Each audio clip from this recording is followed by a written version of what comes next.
Right, guys, what is going on? Probably a lot of people won't see this preemptive stream until after the fact, but I wanted to get in here and my shades on here. Something's missing. Wanted to give you guys a quick update on the TP3 build that I got done that has the Mamba flight controller, the Runcam Nano 3, all that stuff. So that way, if you're interested and you took my advice in the last stream, then you should be able to hopefully get some of this gear if it comes in to stock on FPV Cycle this week. So what we'll do here first is just go ahead and take a look at the build, and I'll throw in some little tips and tricks and commentary. So this is it.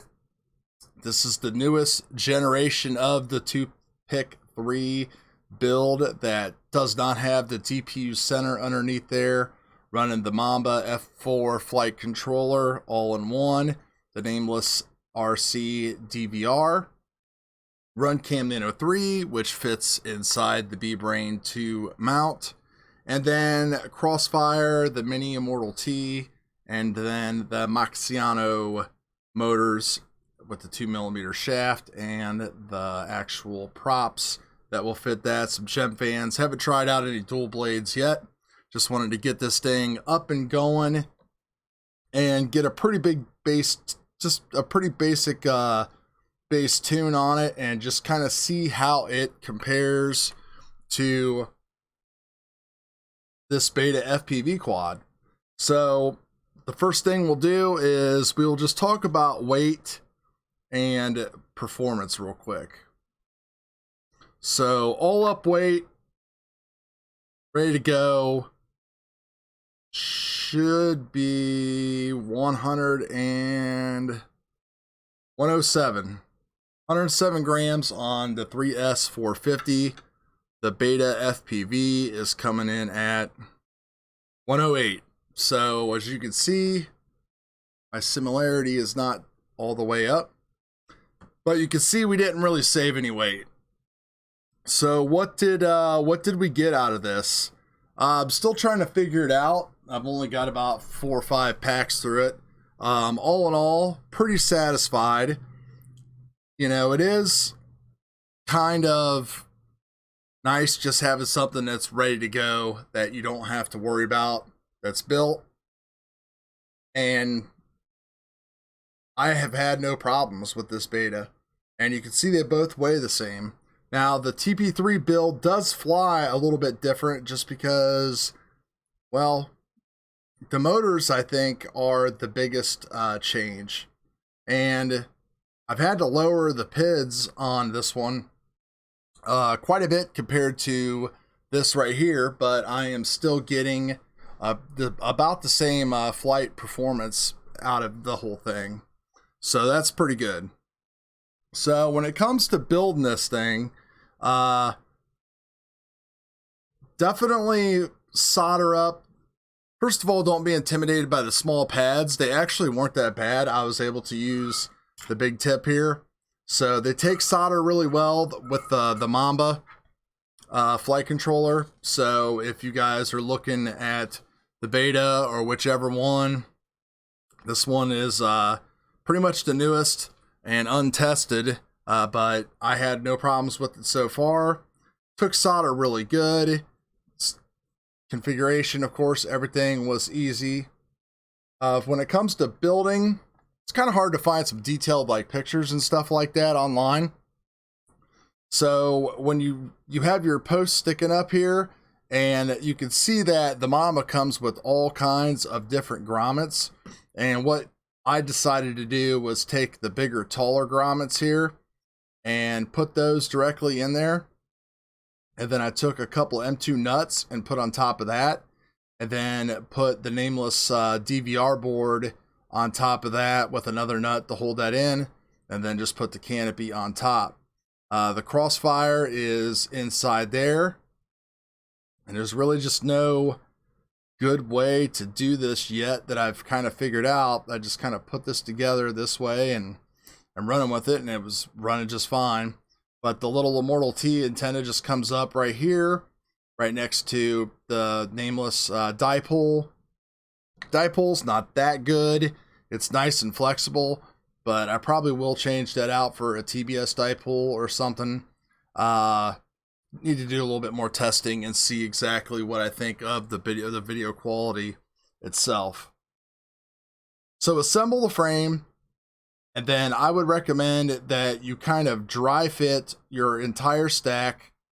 Get your motor lengths right as far as like where you want to put everything.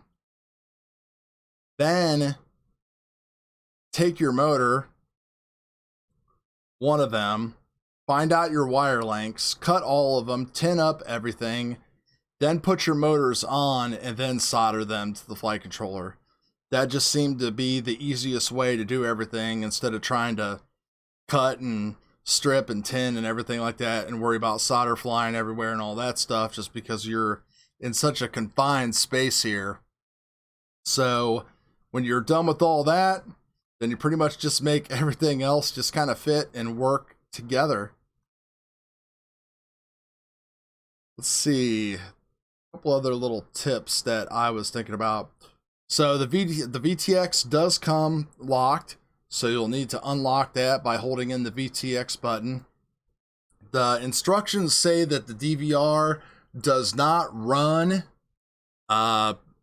without starting and stopping, but I was able to get it. Mine started immediately as soon as I plugged it in, and then was able to stop.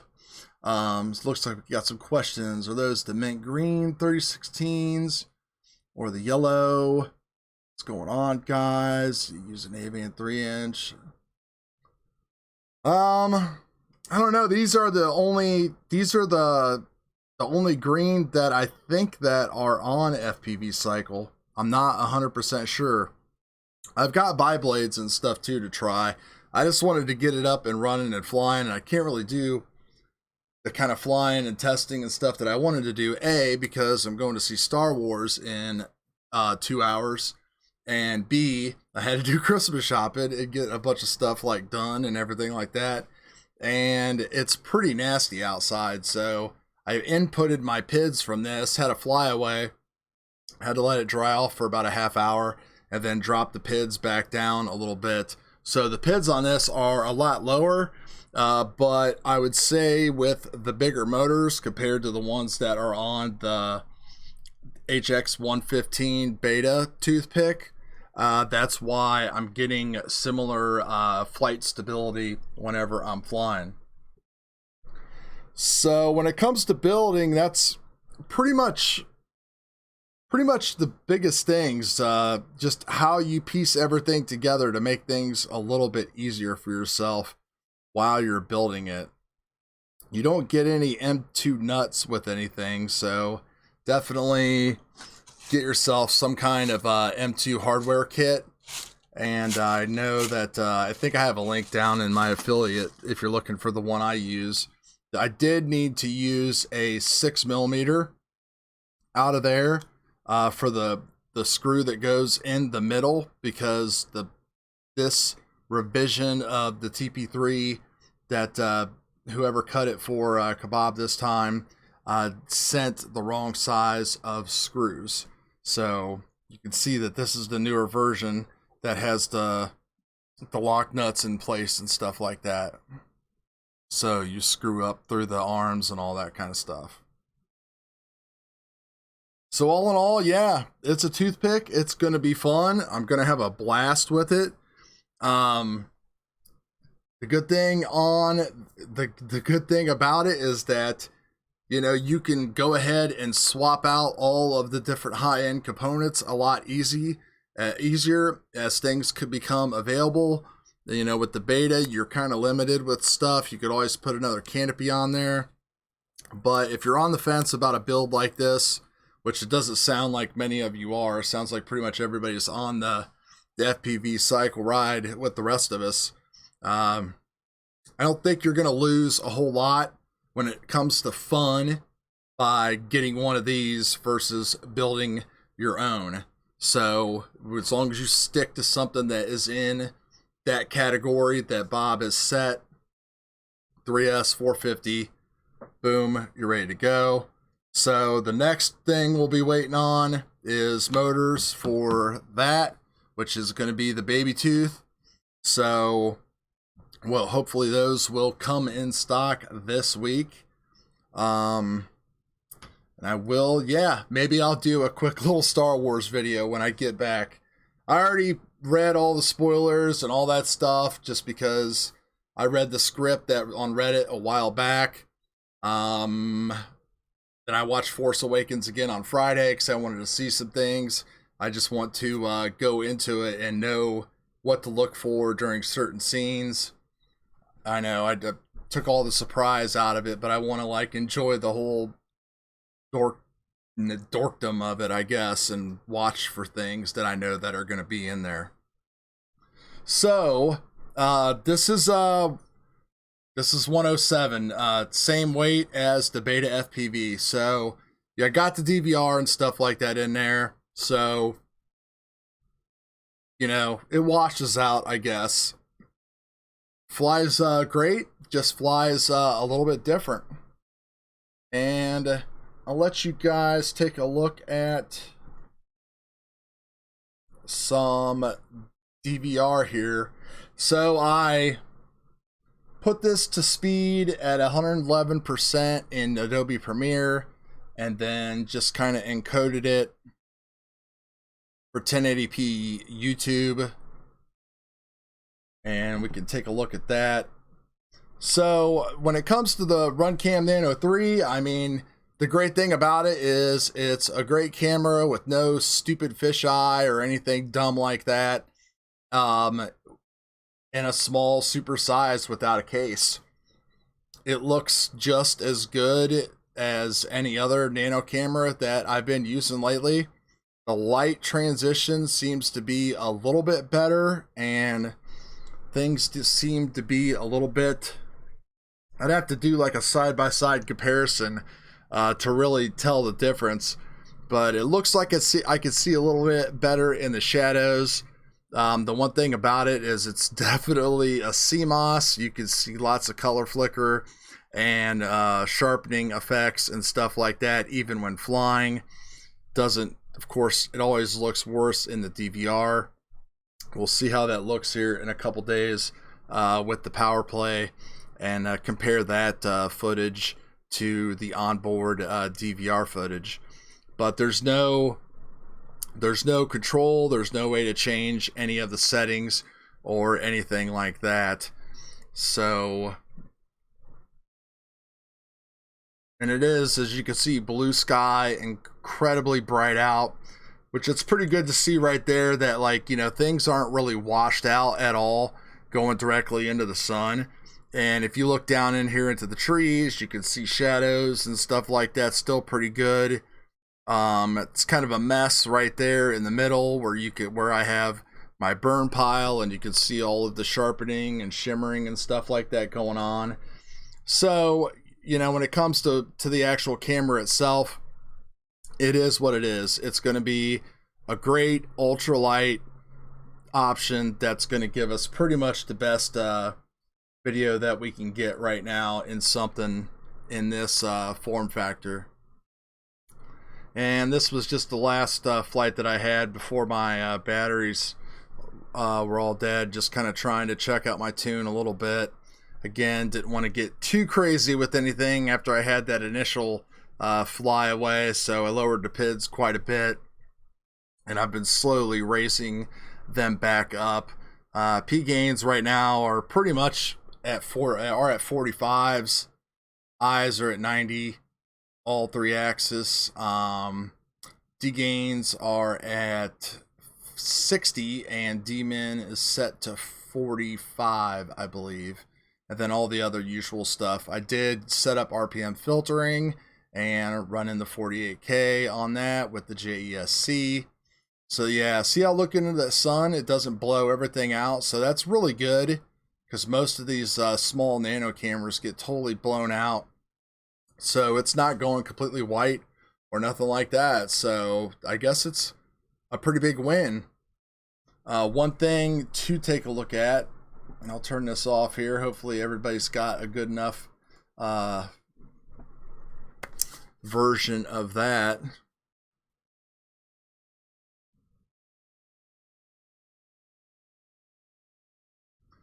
Let's see. Yeah, it is a 40 plus thing, I believe, when it comes to Star Wars. The props look balanced. What do you think? I mean, I got it. I'm not going to worry about trying to look at them and balance them. I mean, they seem fine. You know, they're a 2mm shaft. So, you know, Kebab uses them and stuff like that. So, really don't have a whole lot of choice when it comes to it. And I like tri-blades. I don't want to try to drill any out. I think they're okay. They don't seem too bad. Predator V4 Nano. Yeah. That'll look pretty good. One thing definitely, and I am in Ohio. That is, and it's not that cold. It's like in the 50s right now, but the snow's been melting out there. So one thing, if you want to put this into the B-Brain, make sure you either listen to my advice or read on the website. What you have to do is, I got an extra canopy here, is you have to trim off,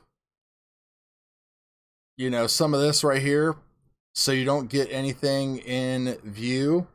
And then you have to basically work the sides kind of like loose, like not break them, but you kind of need to flex the sides of the plastic back and forth. So I just grabbed my wire strippers and just kind of went like this for a minute or two on each side, and that allowed me to go ahead and slide the Nano 3 right into place without any issues. But if you get one and you don't do that or don't read about it, it's not going to fit. And the solder joints are like right here on the side of the camera. So if you try to mash this camera into there, you're going to have a bad day. You're going to rip those solder pads off, and who knows what they're like underneath there. You know, there's a picture of the camera. So I haven't done anything yet as far as testing, as far as range or anything like that with the Crossfire, the Mortal T, the Mini Mortal T. I have everything set up as far as like link quality and stuff like that. I think I saw it drop out of 150 hertz a couple times because I don't have the Force 150 hertz firmware going on, and I am running dynamic power. So when the snow's gone and stuff like that, like I'll just take off out here across the fields, go down the guy's driveway across there. That's like almost a good quarter mile. So kind of get a rating on that and see how far it goes. Probably it's going to go further than the nameless VTX. If you're not really super hyped on DVR, I would probably just go ahead and throw TBS Pro 32 on here, especially if you're going to do Crossfire. So that way, I mean, I haven't found any VTX that compares to that one when it comes to the size and the quality. This Tiny Hawk Freestyle, I was able to fly with the regular Mortal T pretty much until I ran out of battery and needed to come back. So no problem with that at all. This one here is definitely going to be good enough for what we need to do with our little toothpick builds here. But if you want to get a little bit adventurous and just go for distance records with this thing and stuff, you know, we'll see what we can do. Let's see.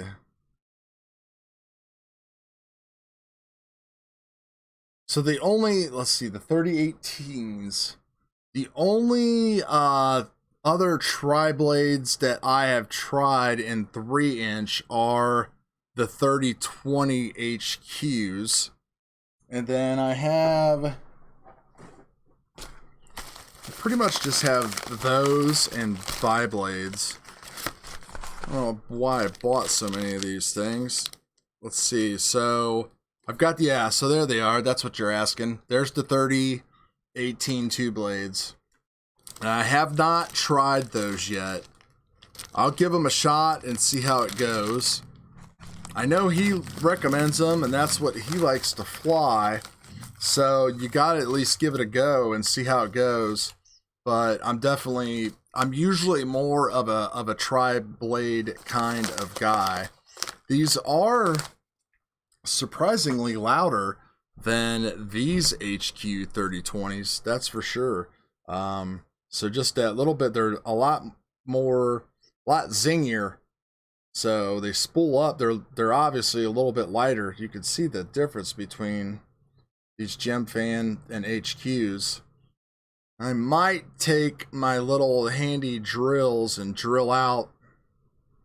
I've got these really good Mr. Hobby pin vices. I know it looks totally cheesy, but these things are really nice. A lot of pro modelers use them. Mr. Hobby is a great modeling brand that does Gundam. You know, they have all this great tools and paint, and I've got those, but I hear that you actually need something that's a bit smaller than 2 millimeters. It's like I don't know what the size is. I'd have to look it up.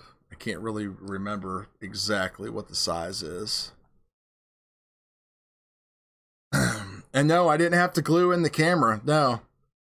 As long as you stretch out the canopy like I showed you, it goes right in as far as it needs to go.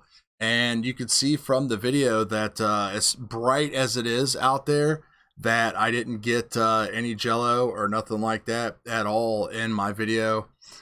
So just the regular hard mount just worked just fine. No problems with it at all.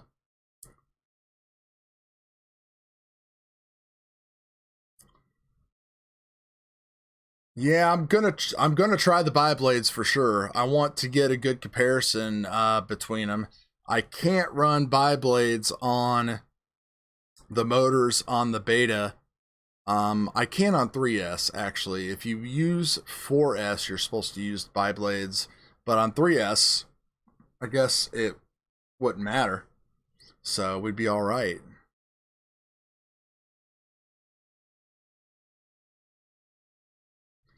I have not tried.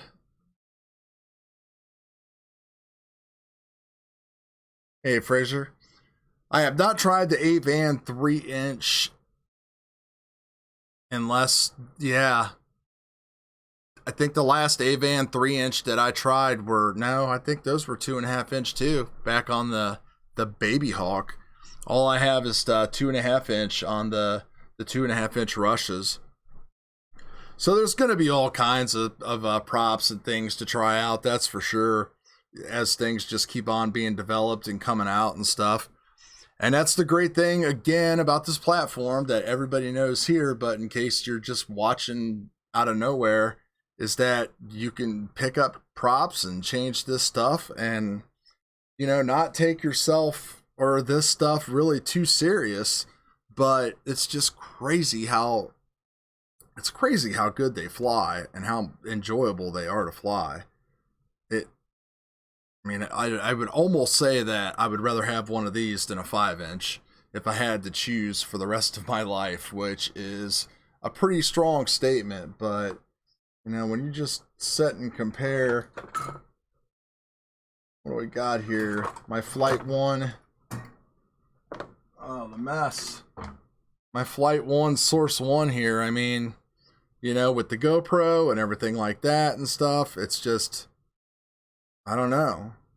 I never thought that I would get so much enjoyment out of these after, like I said I've said before, I've flown other micros, but this ultralight micro stuff is pretty much where it's at. So, you know, I'll probably be doing a lot of stuff, I'll probably do a lot of testing, obviously, with this rig. And then I have the 3mm version of the unibody baby tooth. So maybe once motors come back in stock and things calm down a little bit, I could build up a unibody version of this. I just decided to do the original OG toothpick just to see, I guess, just to do it. There's really, if I had to do over again, I probably just would have built it on the unibody frame and not had to deal with trying to figure out the insides when it comes to that screw. Luckily, somebody put that on Facebook that they were having a little bit of an issue with that.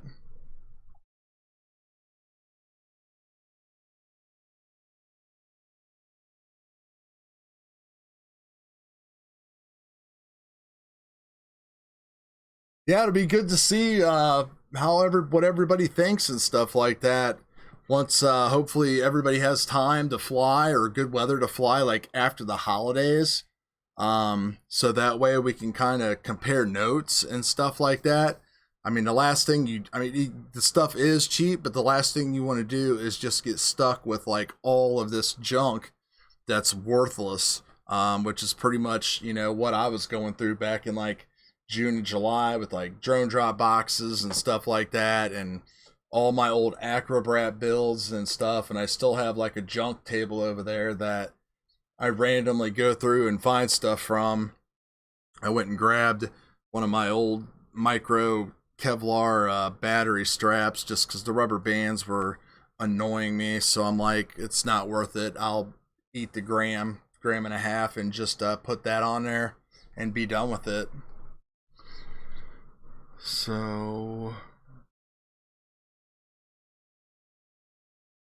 yeah, I think you'll like those 3016s, Fraser. I'm interested to see how props affect tune. You know, with a 5-inch, you got kind of a buffer in there as far as like your pitch. Like I can go from an Ethics S3 to an S5 and not really have to change my PIDs at all. So there's a little bit of a difference in there as you go up 3 pitches, but I bet when you change pitches on these that things get a little bit more squirrely a little quicker. So it might be a good idea, I think, maybe just to kind of set up a PID profile with like find your PIDs for your most aggressive prop, and then maybe set up a profile that's like 10% or 5% lower for maybe a lower pitch. Not sure. We'll have to see how that goes. Yeah, 4.5, 5 minutes I was out there flying around. I mean, at a good clip. I mean, you guys know how the DVR and stuff just doesn't cut it no matter what you do. But man, they haul. They really go pretty good. They're so fun. Man, things have changed a lot. If you're coming into the hobby today or in the past year, you are one lucky dude. I'm trying the 48 kilohertz. It's the only one that I've ran. Since I was out on the actual, since I didn't fly for a while, I didn't get in on flashing any of that stuff until the last, month and a half. So I really have been running just the 48 kilohertz ever since. Yeah, drone drop, man. The last two I saw, I canceled a while ago, but I've seen the last 2 boxes. They're pretty bad shape. I believe one of the owners or one of the people or something like that is dealing with some pretty bad stuff, health issues and everything like that. So, it kind of stinks for people to be,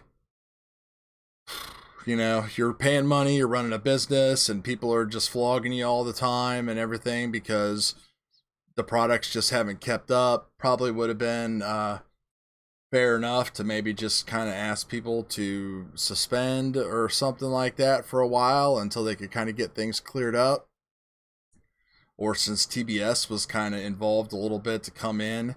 But yeah, I think this month's box for December had like a Source 1 frame, which I love Source 1s. It's what, and some like tweezers and stuff. It was pretty bad. I saw it was not good, but it is what it is.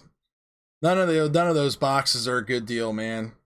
You know what's a good deal? Makeup boxes. My girlfriend does the fiance, whatever, does the boxy charms, and I mean, gosh, she gets hundreds of dollars in a $20 box. I mean, it's just insane. So you realize how small you actually are when it comes to your hobby or something like that. When compared to something like that, it's pretty insane.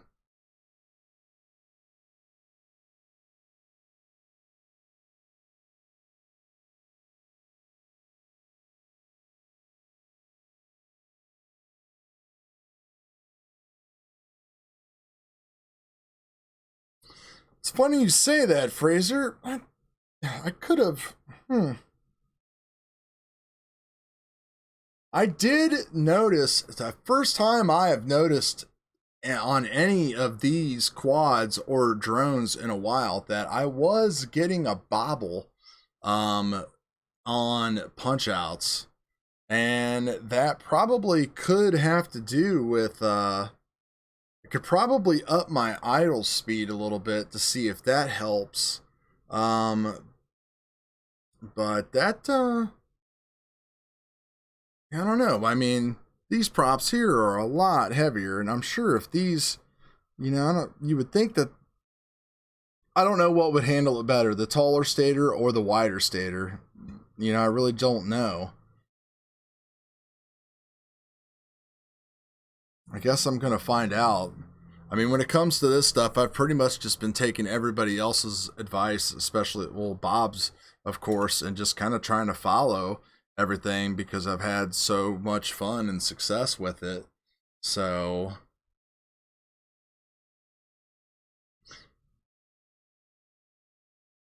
yeah, I don't have any bigger 3S batteries than 450. All I got is a bunch of 350s and then the 450s.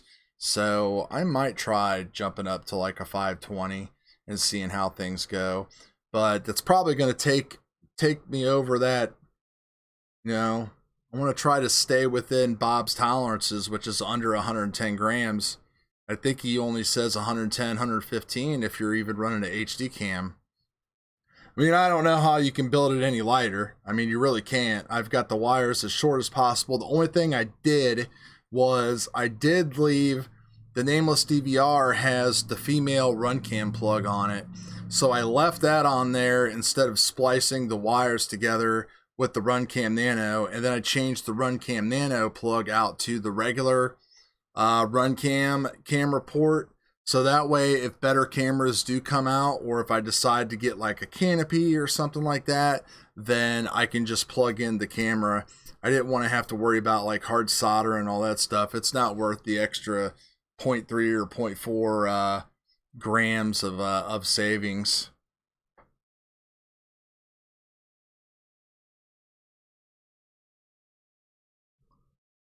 Pesky, no, you can't change any settings at all, but if you didn't get to see the video, you can start it over again and go a couple minutes in when we're done or whatever. Or I can just play it here for you. Let me try to find a spot. So, I mean, here we are in direct, here we are in direct sunlight. Let me switch over to the screens here. So here we are in direct sunlight, and you can see that, we're not having any problems at all. I mean, you can still see the details over here in that house. You can see the chimney and stuff like that. Typically this stuff would just get real black and stuff like that. And I mean, no jello or anything like that at all. I'll just let it play again just for people that might have showed up a little bit later. So this is the Runcam Nano 3 footage. No color editing or nothing, just sped up to 111% to kind of represent the speed a little bit closer. The sharpness is it's a CMOS. It's definitely over sharpened. Nothing we can really do about that, but it's not completely horrible. You can see there when you're going with the snow and all that kind of stuff, it is kind of bad, but it's super bright out, and I think things look as good as you're going to get, especially for something that weighs like almost nothing.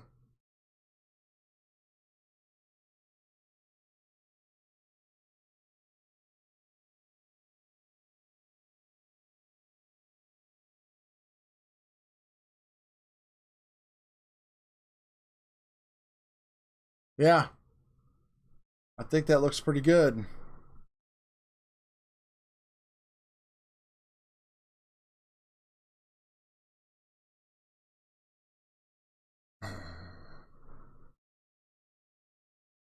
Yeah, Bob is a pretty smart guy, man.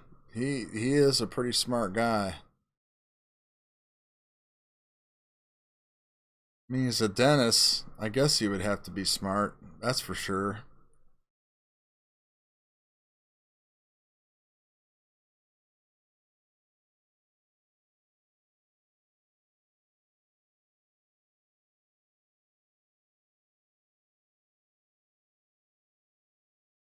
Yeah, I'm glad that was able to show you that. The only Runcam Nano, so this Tiny Hawk S has a Runcam Nano 2 in there, but I don't really fly it outside a whole lot with these. This is pretty much just for indoor fun.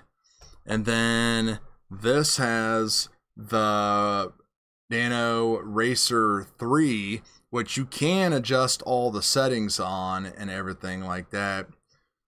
Probably the ultimate setup would be to have this camera on here with some kind of a canopy, get rid of the DVR, and put in like a 1 gram VTX and try to come in maybe around 106, 107 grams, and roll with that. So that way you're going to get the best video possible. So, because if you could dial the sharpness down on this a notch, it would be fantastic. But the thing is just so small. I mean, the lens, I can't get it out of there now. But compared to the OV 123 or whatever, if you look at the live stream video that I did last night, it's really within the first couple minutes. If you skip to it or whatever, you can see, you know, how small this is. But the lens is, you know, that should be a pretty good reference for you right there.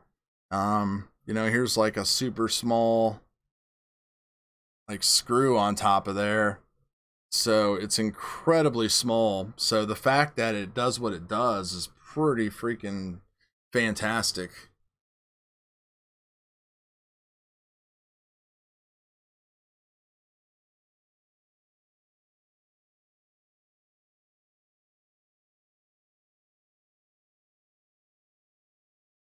Yeah, the Racer Nano too. Yeah, it's good, man. I would too. I definitely would too. I love the Micro Eagle cameras, but you know, having the Dominator V2s, I've never had like a super good comparison to it. But since I got HDO 2s coming, hopefully I should be able to. You know, I think Steele said that, you know, the HDO 2, the OLEDs are really made for CMOS cameras, where the older Dominators and HDs were kind of geared more towards CCDs. So I'm pretty excited to see how the actual CMOS cameras look with the little bit higher resolution and the really bright screens, and then being able to do the adjustments and all that kind of stuff. So that's going to be pretty exciting. I'm pretty lucky to be able to be getting those.